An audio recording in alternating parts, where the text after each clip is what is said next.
Is it your ultimate dream to have me mention you in our mailbag today? Well, guess what? It may or may not come true depending on whether or not we mention you today.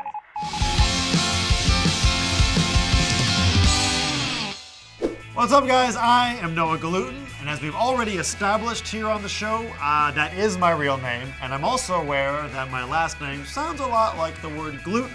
With that being said, we're not going to talk about that stuff anymore here on the Monday Mailbag. Unless, of course, we run out of anything else to talk about, and then we'll just do it again and, hope it's not too boring. This is great news, because once you get rid of all those comments and the ones about how much I suck, you only have like 8 or 9 comments to sift through, so it's pretty easy. First up this week, we have The Real Quaid, who left a comment under our mini pizza sliders. It sort of devolved into a stream of consciousness about M&Ms and burgers, and I'll just read it to you, it'll make a little more sense. The Real Quaid said, a slider is one of those mini hamburgers at White Castle, so a slider would be like a mini version of a mini burger. Well, I guess it'd be like the M&Ms of hamburgers. Actually, I want to see that now. Hamburgers the size of like Doritos 3D.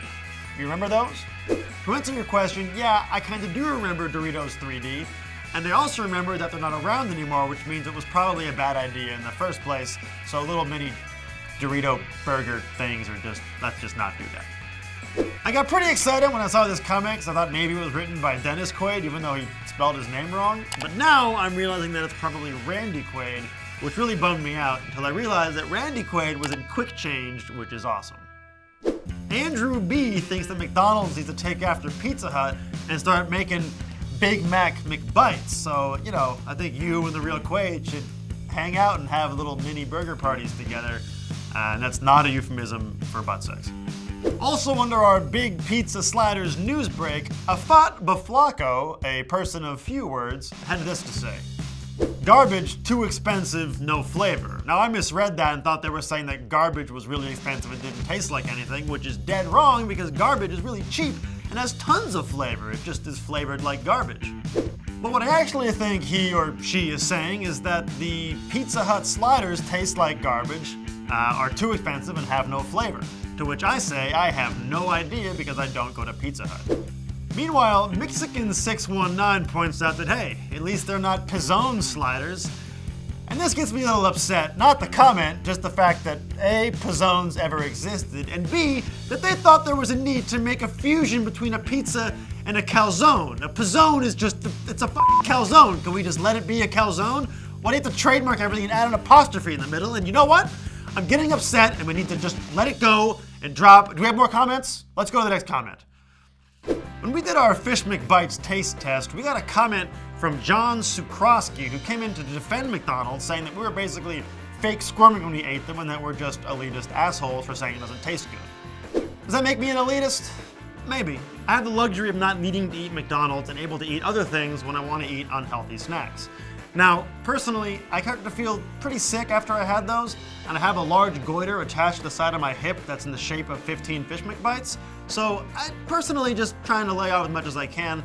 If you like it, go ahead, good luck. I personally wanted to have this goiter removed, and I'll put it on your face. Our last comment goes to Valley Squirrel 1, who I'll just pretend is a she, because girls are cooler than guys, and she said that she's giving up diarrhea for Lent and won't be doing any of these Fish McBite taste tests. As a guy who was raised both Jewish and Catholic, which means I was raised nothing at all, I figured out that I'm pretty sure that the way Lent works is you just take whatever you're supposed to give up, you eat it, and then you diarrhea it out. So I'm not sure how it's going to work for Valley Squirrel 1, but apparently that's not how Lent works at all. So yeah, I guess do whatever you want to do. What I love about this is it gives the idea that Valley Squirrel 1 just loved diarrhea, just couldn't stop having it, and now she's just like, you know what? I gotta get my life together, I gotta come clean, no more diarrhea. And to that, I applaud you. Anyway, whether you love diarrhea, you hate diarrhea, or you're kind of in the middle about it, there's gonna be plenty of opportunities on this show for us to talk about more foods that'll give you the opportunity to have as much diarrhea as you want or don't want. So keep watching.